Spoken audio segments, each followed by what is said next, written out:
J'ai vu Joker Folie à 2 et j'ai adoré. On va revenir ici sur un avis d'abord sans spoil, puis avec spoil, avec aussi les éléments d'analyse, pour voir pourquoi ce film a un vrai bad buzz depuis sa sortie en salle.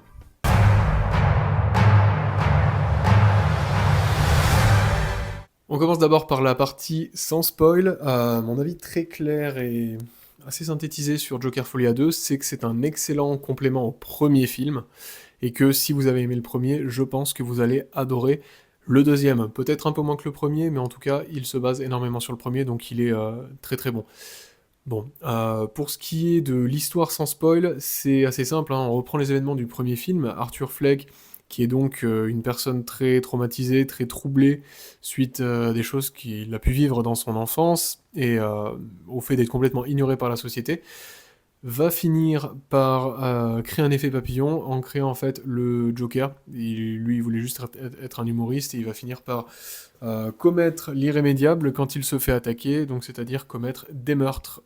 Il en commet 6 au total dans le premier film, et ce deuxième film va simplement se concentrer sur les conséquences du premier, c'est-à-dire le procès, en fait, hein, d'Arthur Fleck. Ce film est un film de procès mélangé à une comédie musicale, et on est sur, ça donne beaucoup dehors, hein, on est sur quelque chose que je trouve très pertinent, que je trouve bien amené, très lent dans la façon dont tout ça se déroule, hein. C'est vraiment quelque chose qui prend son temps, il se passe pas grand-chose, mais qui ajoute beaucoup au premier film. Ça va répondre à des questions qu'on se posait d'ailleurs, ça va annuler du moins des théories qu'on avait pu formuler sur le premier film, tout en ajoutant d'autres questions et en laissant d'autres ouvertures que je trouve géniales et qui viennent justifier les deux premiers films, justifier le fait qu'on n'est pas avec un Joker ici qui braque des banques, on est avec un Joker euh, qui fait pitié et qui répugne aussi. On est vraiment sur une personne qui fait pitié. Arthur Fleck fait pitié. C'est ça. Et pourtant, c'est un tueur, donc il répugne autant qu'il fait pitié, que ce soit physiquement que par rapport à tout ce qu'il dégage, puisqu'il n'est absolument pas drôle. Euh, il est aussi détestable que pathétique. Et c'est tout ce que je trouve magnifique aussi dans ce film. Alors, au niveau du jeu d'acteur, Joaquin Phoenix est parfait. Il est vraiment génial, comme dans le premier film. C'est une performance aussi incroyable. Il a aussi encore perdu beaucoup de poids pour pouvoir jouer ce rôle-là, ce que je trouve assez courageux, hein, parce que bon, il y a des physiquement, c'est un peu dur à regarder. Des fois, il est extrêmement maigre encore une fois, hein. Donc, il a vraiment joué le jeu encore ici pour ce film-là. Ce qui n'était pas forcément nécessaire, ils auraient pu le faire manger. Bon, ça se justifiait dans l'histoire. Vous avez aussi Lady Gaga qui vient ici chanter, hein, pour la partie comédie musicale, qui joue donc Harley Quinn, qui la joue très bien, moins présente dans le film que ce que j'imaginais, mais elle apporte un sacré plus, et l'alchimie entre les deux fonctionne très bien, je trouve. Donc ça apporte aussi pas mal de choses derrière. En parlant juste des comédies musicales assez rapidement, alors ce film est un film de tribunal, c'est un film de comédie musicale. Le film de procès fonctionne plutôt pas mal. C'est assez bien amené, c'est chapitré en fait. Il n'y a pas de chapitre, mais tout ça se passe en plusieurs jours, donc on a vraiment des scènes, jour 1, jour 2, jour 3, que je trouve plutôt sympa, puisqu'on voit l'évolution du procès et l'évolution de la personnalité d'Arthur Fleck aussi à travers les événements qui vont se passer durant le procès. Pour ce qui est de l'aspect comédie musicale, il permet simplement de se mettre dans la tête d'Arthur Fleck et donc de vivre sa vie qu'il est en train de subir, hein, à travers donc le chant qui est son échappatoire. Et moi, j'ai pas trouvé ça mauvais, j'ai trouvé ça même plutôt bien, pas trop long. Les musiques, alors j'ai pas chronométré non plus dans le cinéma, mais je pense qu'elles faisaient à peu près 1 à 2 minutes chacune. Donc ça passe assez vite et ça reste joli à voir. Le film est extrêmement bien filmé, évidemment comme le premier, c'est magnifique. Au niveau des musiques, bon, ils reprennent les musiques du premier, donc ça joue avec la nostalgie. Moi j'avais énormément aimé. Mais voilà, que ce soit That's Life de Frank Sinatra ou même cette musique avec des violons un peu angoissantes que je trouve trop trop bien. Voilà, c'est les éléments du premier film qui sont repris. Je pense que ce film plaira beaucoup à ceux qui ont vu le premier, qui l'ont adoré et qui sont curieux de voir une suite.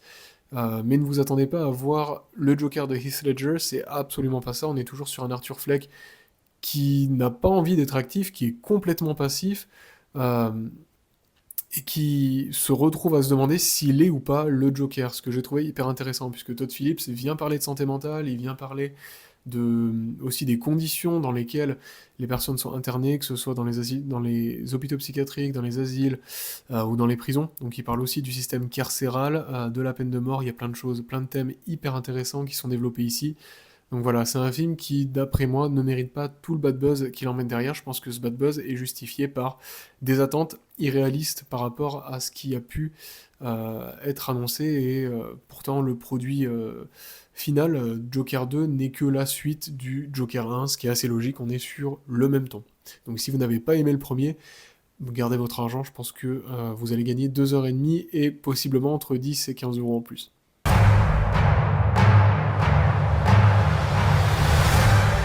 Partie avec spoiler, si vous êtes là, c'est que vous avez vu le film ou que vous vous en fichez d'être totalement spoilé. Le Joker meurt. Voilà, c'est le temps de partir du coup. Hein. Euh, non, bon du coup, commençons par le début. Résumé avec spoil, qu'est-ce qui se passe? Il se passe pas grand-chose dans ce film, mais on est donc à la fin du premier film. Ça fait quoi, une semaine que quelques jours ou une semaine, je ne sais plus, que le Joker, peut-être plus que ça quand même. Hein. Bref, le Joker est interné à Arkham.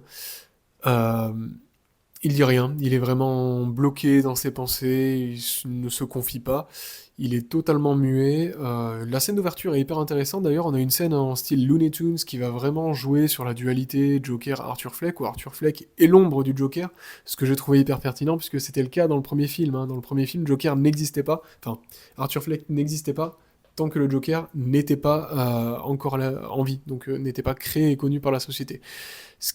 Donc c'est une métaphore pas très subtile, mais que je trouve très intéressante ici et qui est bien mise en scène par un style Looney Tunes, un peu Cuphead justement, que j'ai beaucoup aimé et que était assez rigolo à regarder et assez pertinent. Maintenant, pour ce qui est du film, donc le Joker finit par... Enfin, Arthur Fleck rejoint un groupe de chorale par un mec de la garde qui l'autorise à y aller. Bon, c'est pour ses propres intérêts à lui, mais il finit par rejoindre la chorale. Il rencontre donc Harley Quinn, tombe fou amoureux d'elle en soi. Hein. Les deux tombent très vite amoureux, puisque il y a un téléfilm qui a été fait sur Arthur Fleck, sur le Joker. Harley Quinn est complètement fan de lui. Elle finit par sortir, au bout d'un moment, hein, de prison, puisqu'elle, sa peine est terminée, elle est dans une branche de Arkham qui est moins sécurisée, donc sa peine était beaucoup plus souple, et donc lui va commencer son procès. Donc il est sorti en ville, et son procès, enfin il est emmené au tribunal sur plusieurs jours, puisque son procès va se passer sur plusieurs jours, et le film se concentre sur tout ça. Euh, donc il finit aussi par virer son avocate au bout du troisième ou quatrième jour de procès, je ne sais plus, mais en tout cas il finit par se questionner, est-ce qu'il doit être le Joker, est-ce qu'il doit être Arthur Fleck qui est le Joker, est-ce qu'il est Arthur Fleck, c'est aussi les questions qui sont mises en avant durant le procès, à travers des chants de comédie musicale, ce genre de choses, et aussi les Gary notamment qui met bien ça en avant. Hein. On a donc Gary qui revient du premier film, c'est une scène que j'ai adorée, pour justement parler d'Arthur et dire que Arthur est le Joker en fait et qu'il y a très peu de différence entre les deux, même si c'était le seul qui l'a aidé, donc c'était assez nuancé, j'ai trouvé ça plutôt sympa. Alors que le Joker est pathétique, à partir du moment où il a viré son avocate, il fallait se douter que ça allait devenir n'importe quoi et que lui n'allait pas se défendre, allait juste essayer de faire des blagues et être sur scène. Bon, il y a quand même eu une scène que j'ai trouvée très pertinente, celle où il est face au jury et où justement il avoue avoir commis ses meurtres et qu'il le regrette vraiment. Il dit justement qu'il va regretter avoir tué ces personnes-là, mais que voulez-vous, c'est comme ça, c'est fait, il faut qu'il vive avec. Donc voilà, il y a vraiment quelque chose qui est mis en avant sur la peine de mort notamment, la peine capitale et la culpabilité, puisque est-ce qu'Arthur est malade dans sa tête? Est-ce qu'il a des vrais problèmes? C'est une vraie question qu'on peut se poser, et c'est une question qui pourtant, euh, bon, semble être assez lourde et au final peu traitée en soi ici. Enfin, elle est bien amenée, mais je veux dire, les personnes présentes au procès ont tendance à dire que c'est un tueur plutôt que de se pencher vraiment sur le pourquoi du comment et sur ses origines, ce que j'ai trouvé aussi assez intéressant derrière. Une explosion finit par arriver, le Joker est donc libéré par des dingues, hein, les fanatiques du Joker, les incels ultimes qui donc ont fait péter le tribunal pour l'aider à s'évader. Honnêtement, je l'ai pas vu venir. Hein. L'explosion m'a complètement surpris parce qu'il se passe rien du film, c'est que du blabla assez lent et assez calme, ce qui est pas négatif. Mais là, d'un coup, une grosse explosion, on se demande si tout le monde est mort ou pas. Bon, double face, un peu abîmé du côté gauche, évidemment. Double Face, d'ailleurs, ils en ont rien fait, hein. Harvey Dent est là, mais vraiment juste pour dire salut, je m'appelle Harvey Dent, je suis procureur. Il fallait choisir un procureur, ils ont pris Harvey Dent, c'est tout. Bon, dommage. Mais c'est quand même bien de le voir ici. Je trouve qu'en plus, l'acteur a la carrure pour jouer un Harvey Dent assez détestable. Bon, peut-être pas aussi flippant, mais assez détestable. Donc, il est donc sauvé, en quelque sorte, hein, par des fanatiques. Il finit par s'enfuir, alors que les fanatiques essayaient justement de l'aider à s'échapper. Il se fait donc rattraper, est de retour en prison, se fait taper dans tous les sens, bref. Euh, son, son dernier jour de procès... Est-ce qu'il y a encore un procès après ça? Bah non, le tribunal a pété, je ne sais même plus ce qui se passe. C'est grave, hein. C'est grave. Bref, il est jugé coupable. C'est le cas, il est jugé coupable. Je crois que c'était là d'ailleurs. Il venait d'être jugé coupable et c'est là que ça a explosé. Oui, oui, oui, non, c'est ça. Ça le faisait rire et du coup, ça finit par exploser. Bref, il décide de retourner chez lui. Pas super, pas la meilleure des choses à faire, mais bon, en même temps, il avait un peu envie d'être pris.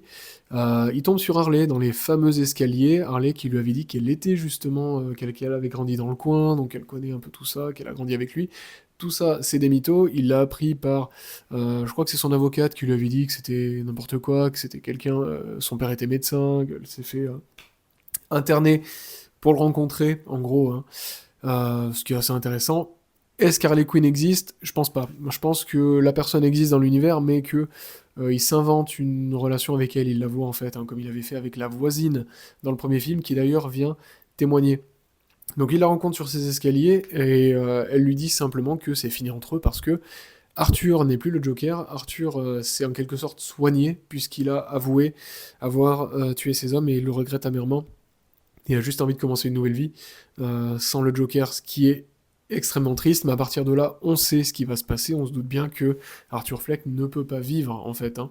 De retour à Arkham, bon, il se passe un peu de temps, et un jour, le Joker a de la visite, on lui demande d'aller donc voir la visite qui l'attend, quand un des psychopathes de l'asile avec qui il est enfermé veut lui raconter une blague et finit par le poignarder jusqu'à la mort.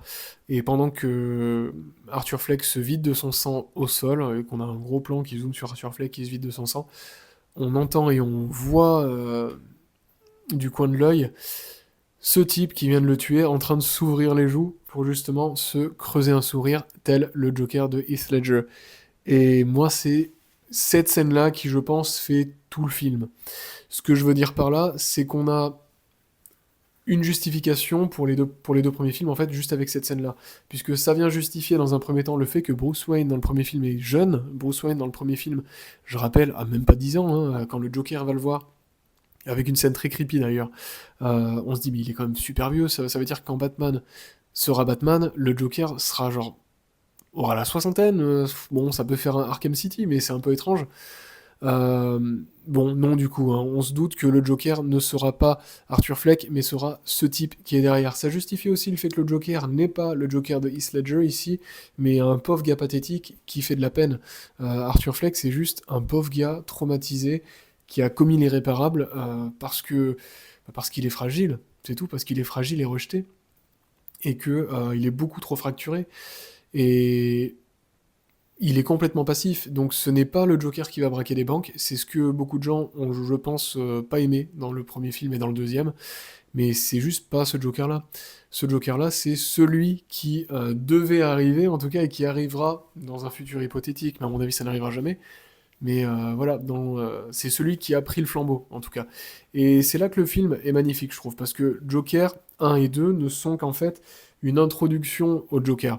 C'est-à-dire qu'Arthur Fleck est celui qui a créé le mouvement et qui a inspiré le Joker psychopathe, violent, pathétique, pas pathétique justement, mais chef de gang, qui est donc celui qui ressemble à celui de Heath Ledger, hein, sera donc celui qui prend la suite et qui aura l'âge sûrement de Bruce Wayne ou qui sera beaucoup plus proche en âge. Donc il y a beaucoup de choses qui font du sens quand on commence à penser à tout ça. On peut imaginer aussi Harley Quinn, qui a donc aimé le premier Joker, qui fait des études donc en psychologie, parce qu'elle est encore étudiante en psycho, je crois, hein, dans ce film-là, va finir par être diplômée et va finir par étudier les patients d'Arkham et peut donc aussi rencontrer Ce Joker-là, sachant qu'elle est amoureuse pas d'Arthur Fleck mais du Joker, elle peut très facilement tomber amoureuse de ce type-là, et donc en fait, ça veut dire qu'Harley Quinn, les origines d'Harley Quinn ne seraient pas faussées, mais seraient juste pas dans ce film-là parce que ça se passe bien avant. On peut imaginer plein de choses que je trouve hyper intéressantes et qui, je trouve, font de ce film euh, quelque chose d'hyper pertinent dans l'univers de Batman, et ça donne simplement envie d'en voir plus. Bon, Harvey Dent, pareil, hein, on se doute bien qu'Harvey Dent, double face, ça peut être quelque chose qui peut être développé ensuite par la suite, ça le sera pas, malheureusement. Quoi qu'il en soit, ce film-là, je l'ai trouvé très bon, je l'ai trouvé très intéressant. C'est un excellent complément au premier film, donc si vous avez aimé le premier, foncez. Moi, j'ai beaucoup aimé le premier et je ne regrette pas d'être allé voir celui-là, malgré les mauvaises critiques hein, que j'avais entendues depuis des semaines, enfin pas des semaines, des jours, j'exagère, sur ce film-là. Je ne regrette pas d'être allé le voir, même si je suis assez dubitatif de certains choix. Je trouve que la fin justifie absolument tout ça. Et le 2 n'était pas nécessaire, mais vu ce que ça a donné, je trouve qu'il est bienvenu. N'hésitez pas à laisser votre avis en commentaire si vous l'avez vu, je serais très curieux de savoir ce que vous en pensez. Et on se voit très bientôt pour de nouvelles vidéos comics cette fois.